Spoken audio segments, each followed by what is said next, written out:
يوم الفتح የመካ መከፈት ቀን دخل النبي صلى الله عليه وسلم ነብዩ መሐመድ ሰለላሁ ዐለይሂ ወሰለም ወደ ካዕባ ገቡ። قد أزال منها الأصنام ከዛም ጣዖታትን አስወግደዋል። وحطم الأصنام التي في الكعبة ካዕባ ውስጥ የነበሩ ጣዖታትን ሰባብረዋል። قال يومها ታዲያ የዛን ቀን አሉ انظر معي ተመልከቱ ወደኔ من الذي يقف يوم فتح مكة የመካ ቀን መከፈት የቆሙት እነማን ነበሩ? أشراف مكة የመካ የተከበሩ ሰዎች ነበሩ። كبار مكة የመካ ታላላቅ ሰዎች ነበሩ።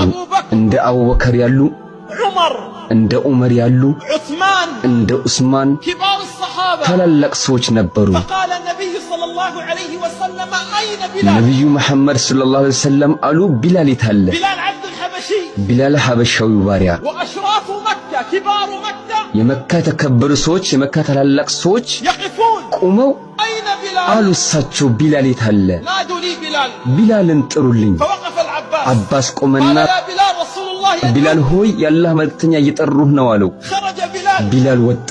حبشي بلال ሐበሻው ቢላል وأشراف مكة كبار مكة تجار مكة የመካ ሹማምንቶች የመካ መኳንንቶች የመካ ነጋዴዎች ቆመዋል። يخرج من بينهم ከነሱ መካከል ይወጣል فيقول الحبيب صلى الله عليه وسلم تعال يا ውዱ بلال ነብይ ሰለላሁ ዐለይሂ ወሰለም ይላሉ ና ቢላል وادخل معي إلى الكعبة وصلي ከኔ بجواري ጋር ወደ ካዕባ ግባና ካጠገብም ስገድ። والله لا يصلي معي اليوم في الكعبة በአላህ ይሁንብኝ ዛሬ ከኔ ጋር ካዕባ ውስጥ አይሰግድም ካንተ በፊት ማንም። لما يا رسول ለምን الله የአላህ መልእክተኛ? لماذا بلال ለምን ቢላል?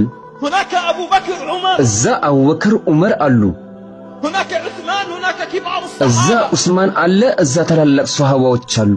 قال صلي ከኔ معي ጋር ስገድ አሉት።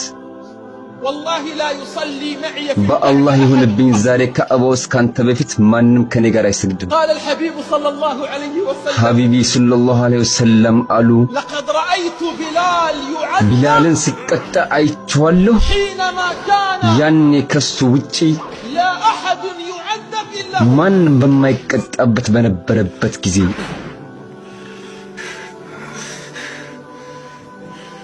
أحد الله أحد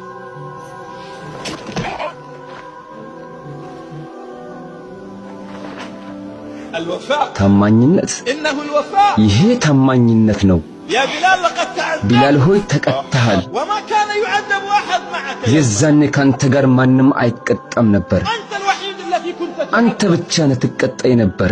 فكان وفاء ለታማኝነቱ ውለታ من رسول الله صلى الله عليه وسلم لبلال أن يصلي ነብዩ معه. መሐመድ ሰለላሁ ዐለይሂ ወሰለም ከቢላል ጋር መስገድ ነበር። ماذا قال ምን አሉ?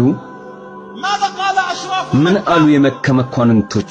قالوا محمد ترك كبار القوم وذهب إلى عبيدهم ومواليهم መሐመድ ታላላቅ ሰዎችን ትቶ ወደ ባሪያዎቻቸውና ረዳቶቻቸው ይሄዳል። محمد መሐመድ ترك كبار القوم ታላላቅ ሰዎችን ትቶ وذهب إلى عبيدهم وإلى مواليهم ባሪያዎቻቸውና ረዳቶቻቸው ጋር ሄደ። هل انتهى الوفاء عند ذلك؟ ውለታው መመለሱ በዚህ አለቅ እንዴ? لا والله በፍጹም ወላህ لا والله በፍጹም ወላህ። قال يا بلال አሁንም ቢላል ሆይ አሉ اصعد فوق الكعبة ከካዕባው ላይ ውጣ፣ وأذن في الناس ሰዎችንም ተጣራ፣ وأذن في الناس ሰዎችንም ተጣራ።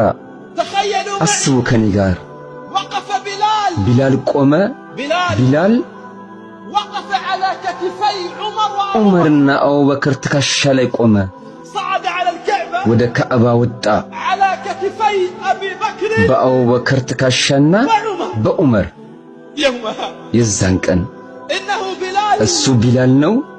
ماذا قال النبي لبلال وفاء ነብዩ ሰለላሁ ዐለይሂ ወሰለም ለቢላል ምን አሉት? ውለታውን ለመመለስ وفاء لبلال لأنه قدم للدين شيئا ውለታውን ለመመለስ ለቢላል ምክንያቱም ለዲኑ የሆነ ነገር አበርክቷልና። قال يا بلال والله ቢላል ሆይ በአላህ ይሁንብኝ إن هذه الكعبة عند الله عظيمة ይህች ካዕባ አላህ ዘንድ ትልቅ ናት። وإنك يا بلال አንተ ደግሞ ቢላል ሆይ عند الله أعظم አላህ ዘንድ ከሷ የበለጥክ ነህ። والله በአላህ ይሁንብኝ إن هذه الكعبة عظيمة يا بلال ይህች ካዕባ ትልቅ ናት ቢላል ሆይ፣ ولكنك عند الله أعظم ነገር ግን አላህ ዘንድ ከሷ የበለጥክ ነህ። لا إله إلا الله أشهد أشهد أن لا إله إلا